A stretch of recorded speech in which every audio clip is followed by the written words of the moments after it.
Good morning, everyone, and welcome back to Stardew Valley, where it is very much raining. Last time, we went into the mines, even though it was not the greatest day luck-wise, but we did pretty well. We also took a short look at the new 1.3 patch, which includes, most notably, multiplayer. We didn't do any multiplayer, but I just showed off how you get into it a little bit. Alright, so it's going to be sunny tomorrow. The 28th is going to be a festival day, so there you go. Alright, our luck for today is also annoyed again, so go figure. Oh, and I have 2 swords, somehow. Let's see. In that case, then, we may just go back into the mines. Okay. Alright, what am I going to take with me? Well, ooh, those melons are good for energy. Well, but I just cooked those dishes, so I need to eat those. I need to use those. Okay, let's see. Well, we got our hops. We only got 1 day's worth. Interesting. Ah, I kind of figured everything else would be done. Okay, and our radishes are through. Cool. No, I want to eat hops. Alright, so that'll just about do it as far as stuff to get ready. Because obviously it's raining, so we don't have to worry about watering crops or anything of that ilk. And I've also got all the tools that I want to use for the mines, so I'm going to step aside and I will get everything ready, and I'll see you guys over at the mines. Hello, wizard. Don't worry, I didn't forget about your errand. Ah, the item I requested. Your work was satisfactory. Here's your compensation. Thank you, wizard. Appreciate it. And where does that put you in the heart conversation here? You are... You got 1 heart, barely. Okay. So, wow, there's only 4 people that we don't have hearts with yet. We're doing okay on that front then. Just need to make sure to get Marnie up to level 2. Also, you notice I grabbed the rest of the stuff I was going to donate to the community center. So I'll do that, and then I don't think anything noteworthy is going to happen, so I'll just see you guys over when we get back to the mines. Finally. Okay, so for all this extra time I thought I had this morning, because of various missteps on my part, we only got to get into the mines by 2 o'clock, so go me, I guess. Alright, so obviously the goal for today in terms of mining and mine capacity is we want to get to floor 100. And so I think my topic for conversation today, to make this interesting as I just sit here and pick at rocks again, is I actually want to talk a little bit about 100 floor dungeons and RPGs, which, if, well, y'all don't know already, you probably do. I am very much an RPG person all in all in regards to the type of games that I play, or typically LP. I like to do RPGs, so... Of course, as a kid, I played them growing up, and in the, roughly PS2, probably Xbox generation, thereabouts, you started seeing a fair number of RPGs with 100 floor dungeons. Had some rather poor experiences with a lot of them. Well, any of them that I played, at least. Probably the one that stands out the most for me... Oh, there's our exit. There's another exit. Good God. Anything over here? No. The one that really stands out the most for me, probably because it's the game with the 100 floor dungeon that I've played the most, is Wild Arms Alter Code F. And if you haven't played that game before, I wouldn't be terribly surprised. It was a remake of the original Wild Arms, but unfortunately it didn't really come off nearly as well as the original game did for a variety of reasons, one of them being that it was in development hell for a while, and so by the time the game finally got released, even people who had previously been excited about it were kind of tired of it, or tired of the idea, so, oh god. Oh, I just took a fireball to the feds, get rid of you. Okay. So, it didn't go over terribly well. I like the game in many aspects. There are some things about it that I very much do not like, and the 100 floor dungeon is one of them. Overall, the game was pretty decent. It didn't live up to the nostalgia-fueled enjoyment that I have for the original Wild Arms, but then again, I mean, nostalgia can be its own crutch sometimes when it comes to something like that. But the 100 floor dungeon aspect was one thing that I didn't particularly like, because what the designers did was essentially they redid a dungeon that was in the original Wild Arms, which is the Abyss. Originally, the Abyss was pretty much like any other normal dungeon, except it was harder and you fought a super boss at the end.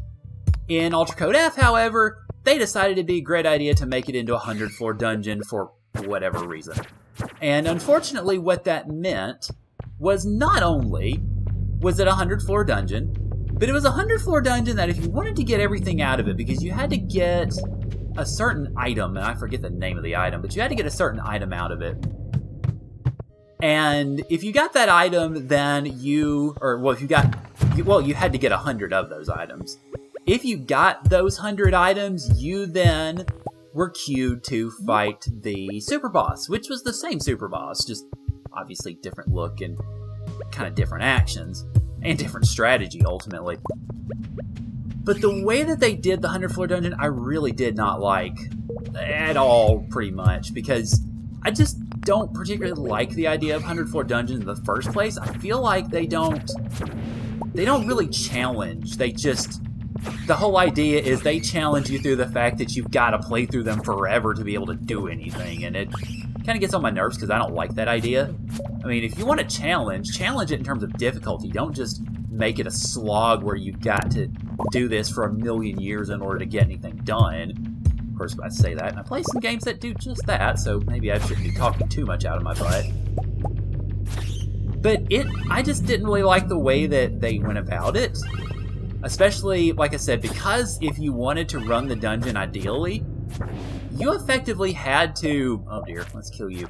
You effectively had to run it in a very concerted fashion, very much walkthrough type fashion. I mean, you pretty much had to be guided what to do in order to do it right, so that you didn't get caught essentially with your pants down when you picked up that 100th item, and then suddenly, oh, guess what? It's super boss time! Sucker! So, yeah, I wasn't a big fan of the way that they ultimately set that up. And it's kind of unfortunate, because, like I said, the game's pretty decent overall. I wouldn't call it a great game. In some ways, I wouldn't particularly even call it a good game, but I liked it well enough. I still got it. I just haven't played it in years. I actually have thought about playing Ultra Code F as an LP at one point in time as something of what you might almost think of as a revisit of Wild Arms, because, I mean, it is a remake of the original game, so it's the same story, a lot of the same characters, although there are a couple of extra... Well, there are some extra aspects having to do with the game that I won't spoil, just in case I do actually end up doing this as a project at some point in time. I don't know. I thought about it. It's, like I said, it's a decent game. Not great, but I like it well enough. And I just don't like the 100-floor dungeon aspect to it. I know there are other games that had 100-floor dungeons in them. To be honest, I've forgotten most of them now, probably for good reason. Let's eat a radish. Or a radish salad, rather. Oh, good God, that is so good. Oh, whoa. Ah! Crap. Well, it doesn't help when I turn in the wrong direction trying to kill these things. There we go. So yeah, I've kind of forgotten most of the other games that have 100-floor dungeons, but I know there were several of them. I kind of get the feeling that the Abyss in Tales of the Abyss is... I mean, it's not a 100-floor dungeon by any stretch, but it's sort of a... You walked right through my sword swipes. How? I thought you'd stagger. But the Abyss in Tales of the Abyss... Go figure that you don't actually find out what the Abyss even is until the effectively post-game. But the Abyss in Tales of the Abyss kind of feels like that a little bit. It's not 100 floors. I'm not taking those stairs yet because I know there's crates and stuff at the end that I could get. Thank you. But it sort of feels that way a little bit because there are so many rooms in it. And... Oh, I thought that was some reason I saw this right here in the corner of my eye, and I thought it was an enemy just sort of standing there waiting for me to do something. Oh dear. Ah, hardwood. Awesome. I will gladly take that any day of the week. And an Omni Geo. I will also take that. We're getting rid of fiber. I am taking that emerald. Alright, cool. Okay, so the Abyss kind of feels that... Oh, geez, we're almost done. I gotta get out of here. The Abyss sort of feels that way in Tales of the Abyss, except it's not as bad, I guess, when it comes to that sort of thing. It's got a lot of rooms, but it doesn't have 100 floors, thank God. Alright, floor 100! And we get our first star drop.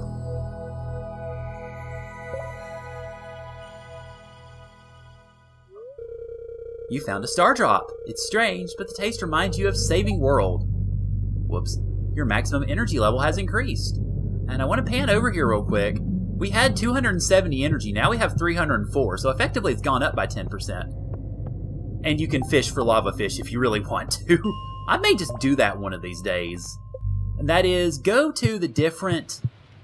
Instead of fishing in the river or the ocean or something like that, I may just go into the different fishing levels of the dungeon, of the mines, and just do that. Because you can, and you actually will get something out of it. Put you up. Alright, so more hardwood. Lots of stuff that I'm going to be putting in this. Okay, so you go in there. We've got 6 hardwood. Okay, so that's not bad. That's not enough to turn in, but not bad at all. Alright, the rest of you guys go in the blacksmith bundle, and that's not the blacksmith bundle, Eric. That'll pretty much wrap it up for today, I think. So we did well. Even though the day was supposed to be sort of against us, it wasn't really. It worked out pretty well. And I think tomorrow we are going to finish up. I mean, because the 28th is the last day of fall, or of summer rather. But most of our farming we're going to have to get done probably tomorrow, because the next day is the final festival of summer, and so I want to be ready for that. So yeah, that'll wrap it up. So thank you guys for joining me. Appreciate it. I hope y'all have a great day. And, of course, I'll see y'all tomorrow.